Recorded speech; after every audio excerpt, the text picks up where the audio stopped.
crossover event. But when actually, I think I disagree with you. I think when they drop the ball, because it's all about marketing when you're doing stuff like that. True. The individual comics that Marvel has tried to push are good, not great, and you've got a lot of creative talent that either aren't being served very well to how they're trying to create a lot of these stories, or a lot of them are leaving and going other places, going either independent or going to DC. Which I'm starting to like some of the independent. But, I mean, for me, Marvel, I think the last crossover they did that I liked, and this is showing my age a little bit, was Galactic Storm. I think it was the last one I saw that I liked from them. Because Civil War is when I stopped. The first one, not the last one. Really? Because the second one was not too good. Oh, I didn't even read the second one. The first one, I saw, and I think you and I talked about this at one point. Yeah. I saw what this world was getting ready to turn to, not just the world they created, but the comic book world itself. I'm like, oh, y'all getting ready to do that? Let me see what DC's doing. And I've been a Justice Society fan ever since. And I know you guys are kind of DC fans, because correct me if I'm wrong, in like less than a week, some of you are going to be putting on some spandex and doing some stuff. Next Saturday, actually, at 7:30 down at the Springfield Improv Theater, we're going to be running our next episode of Batman Live Stage Parodies. Script's hilarious. And I'm not just saying that because I'm in it. It's a really fun script. We're going to have Batman in it. A lot of some of the old stalwarts villains that are going to be making a return appearance in it. It's going to be real delightful. And the name of this episode is Desperately Seeking Batman. So that's the... I've actually, I hate to admit it, Being Me has its perks. I've seen some of the rehearsals for this. You guys are actually pretty good at this stuff. How long have we been doing Batman parodies? This is the 4th season. And I know how much you guys do, but I'm going to stick with Batman for just a minute. What's everybody played so far? What's everybody done? Well, I know what you played. Joker!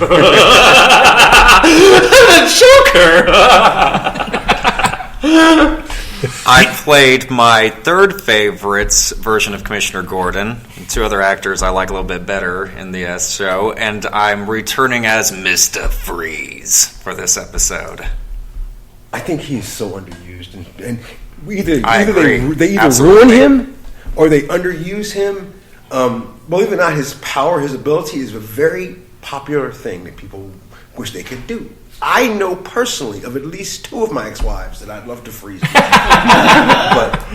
Well, I mean, considering that Dick's, the television series Batman, which is, 66 series, which is what you guys are taking a lot of this from, was greatly influenced by Dick Sprang, who was the guy who was currently, at that time, in charge of the character of Batman, of which the series is really based on the 50s version of the character.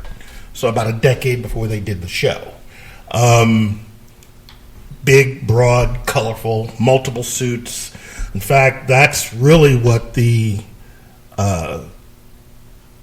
George Clooney Batman film is actually based on, is actually the 66 Batman. Not sure how they failed at that, though, either. Oh, easy. It was easy to fail. You had a director that didn't know what the heck he was doing. Well, across the table from me is Alton Capps, and he plays Alfred. I want to make sure he's not left out because he does a wonderful job. He literally works. I've seen him play that. Have you always played Alfred? From the first episode. There have been some episodes that I played some side characters, but mostly I play Alfred. Amazingly how much fans gravitate toward Alfred, which is why whenever they do a Batman and they announce the Alfred, it's a big deal now. It's huge. Of course. And what do you think of, because we've talked about Gotham already, what do you think of that version of Alfred? The 1966 hour version of Alfred? No. The Gotham's current version of Alfred. I have not seen the show. Oh, no.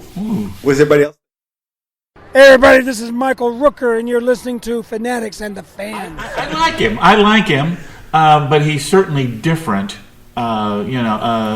a little, a little bit more visceral, with his combat and things, which sort of surprised me as the show was developing. But I've adjusted to him, and I like him. Almost overdone sometimes in certain places. A little bit. Yeah. I mean, Isn't he supposed to be British SAS in the comics? Yep. Yes. That's canon. That was part of the. That was part of the redevelopment of the character. Okay. The series almost killed the comic.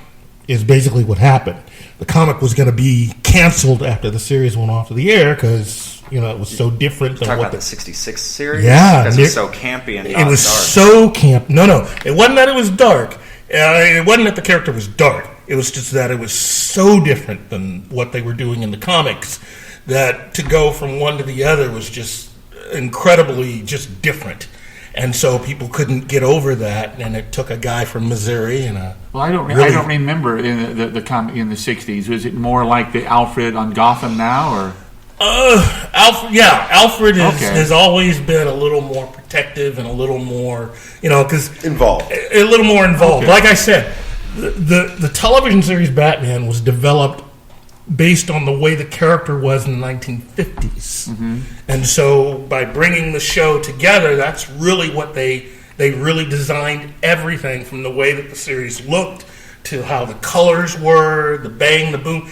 By the 1960s, that had already long since passed out of the comics. So you were basically taking something that had been a decade before and saying, hey, this is it, and this is the way it is. And They were actually doing a retro thing then. it was retro, although not as retro as the original Batman movies that had been made, I think, by Columbia.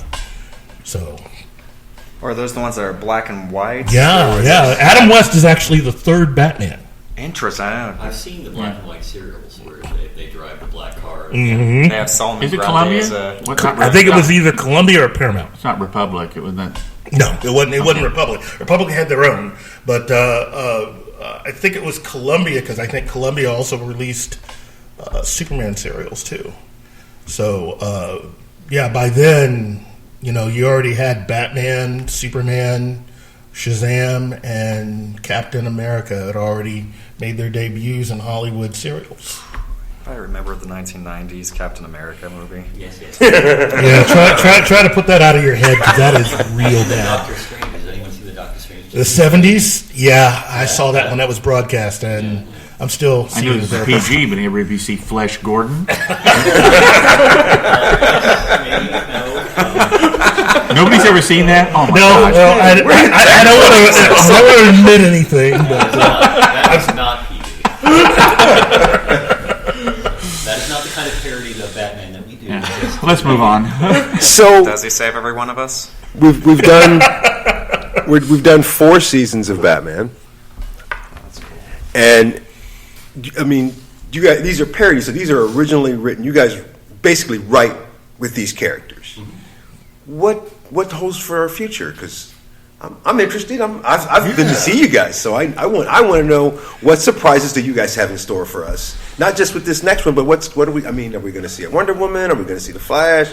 I mean, are you guys going to take any inspiration from all the new material that's coming out, like the animated Batman stuff with the original cast? Well, our current son of Batman. writer, Patrick Nagel, who's been writing our recent scripts, he's a real Wonder Woman fan. We did do a couple of episodes of Wonder Woman, and I'm kind of holding until the film comes out. And once the film comes out, we will. I'm hoping to bring Wonder Woman back, and I think she'll be a little bit more in the spotlight after the film comes out. Wow. What was he talking about in that last message we got with he's wanting to bring Batgirl back and Batgirl and Penguin's coming up. Yeah, the Penguin's coming back. We haven't had the Penguin around for a while, so he's making a return. what's everybody's favorite Batman character? Period. Everybody in the room. Joker. I really wasn't talking to you because I knew you were going to say. If you don't outside of look the like Joker, him, let's just say outside of the Joker, what's your favorite Batman character? Oh boy. Well, I'd say, mine's always been the Riddler, but that has a lot to do with Frank Gorshin. Mm-hmm. I was a big Frank Gorshin fan, so. It's hard not to be a Frank Gorshin fan. right? I always thought that there was some tragic thing around Two-Face and Mr. Freeze. I like the real tragic characters that have an actual motivation for doing the things that they do. Mr. Freeze, for example, has been trying to bring back his wife that's in cryostasis. He's not doing it just for fame or fortune. Can I ask you a question? Yeah. Are you a big fan of Batman the Animated Series? Oh, I love the Batman. I can tell. That's what, yeah. That was the first time that I encountered these characters because I didn't read the comics until after the animated series and like Two-Face's backstory and even his theme song, that just really haunting melody. They made the villains these tragic characters that they all had their own different motivations. Mad Hatter was motivated by his misplaced sense of love for a girl that he couldn't have. Clayface, as an actor, I can now appreciate, he wanted to be the best. Yes. And get any edge that he could, so he got this serum that could literally make him whatever he wanted to look like, but then it backfired and disfigured him. Just a lot of tragic backstories with the villains is why I think Batman has some of the most compelling rogues galleries of any superhero out there. A lot of that is due to a guy from Missouri by the name of Denny O'Neil, and Neil Adams was his artist. And the two of them brought Batman back because he had been assigned to take over Batman's comics after the series went off the air, and had worked with the character up until his retirement somewhere in the early 2000s. But he basically, any Batman comic that you saw between 1969 and about, say, 2003, 2004, 2005, he had a part in, he had some influence over, and... Right on, so he reinvented these characters with more in-depth backstory. They created Ra's al Ghul. Oh, yeah? Which is one of my favorite characters. I mean, he's a little wackadoodle, but the animated version of him I actually like. Lazarus will do that to you. I didn't hear your favorite. I like, generally the Batman stories, I like the people who don't put on the costumes but are still heroes. I like Alfred, I like Gordon. The people who, I mean, they don't swing on a cable or anything, but they're still doing right, they're still there in the fight. And that, I think, is a lot of what we're definitely going to see with the movie The Batman, directed by Ben Affleck. So that's you're gonna get a lot of that in that film. I enjoyed Alfred in Batman vs Superman. There were some really, because he was trying to keep the older Batman, centered. And that great line where he says, "I don't deserve you, Alfred." You don't. No, sir, you do not. That is fantastic. Jeremy Irons is phenomenal in that film. One of my favorite Batman characters, believe it or not, here recently, the recent Nightwing on the animated series, the son of Batman. That Damian? was no, not Damian, the Nightwing, the current Nightwing. I liked him. I mean, it was. They had no reason to even be in the movie. They could have literally. No. There was a reason. There's a thematic reason.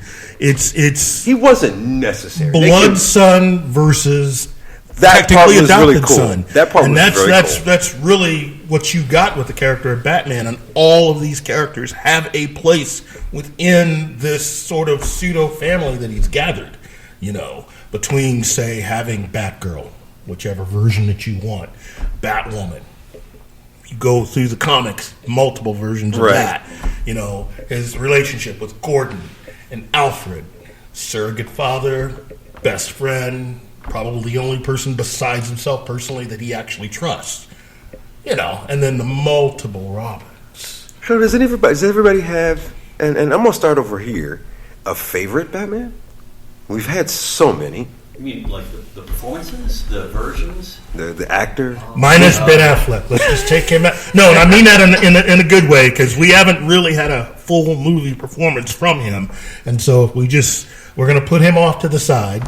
Personally, I love Ben Affleck's performance. I know a lot of fans were not expecting the Batman they got in Batman vs. Superman, the one that was sort of past the heroics, that had already lost too much, had already gone too far. Yeah.